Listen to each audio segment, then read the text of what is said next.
এইবার আমি যদিও দুর্গাপূজায় আমার নিজের হোম টাউনে গেছি না, শ্রীভূমিতে, তাই দিল্লিতে প্রত্যেক দিন আমি গেছি। এটা হলো চিত্তরঞ্জন পার্ক মেলা গ্রাউন্ডের পূজা। এখানে এবার 50 বছর পূর্ণ হয়েছে, তো আমি প্রত্যেক দিন এখানেই গেছি, গিয়া মার অঞ্জলি দিছি।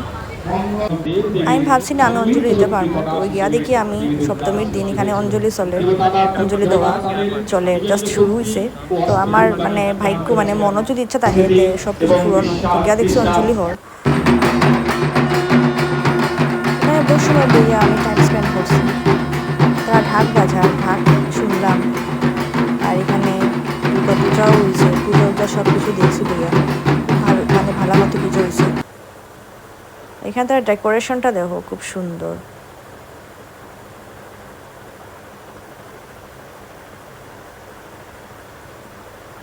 তাই হলো আমার ফ্রেন্ড, আমার কলিগ, তো তাইও আইছিল পূজা দেখতে আমার সাথে।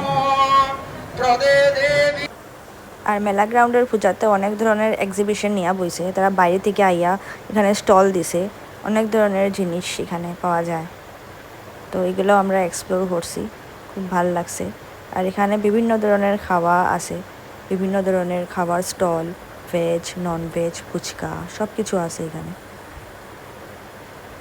এরিয়াটা বিশাল বড়। তারপরে আমরা খিচুড়ি খাইতে গেছি, মায়ের প্রসাদ। ये देखो खा रहे हो कैसा है टेस्टी है फाइनली माँ का प्रसाद वाइट वाइट क्या है তো আমরা ঘুরা শেষ। আর দেখো আমার মঞ্জুলিকার লাগের গুড়িয়া। ব্লগটা ভালো লাগলে লাইক করিও।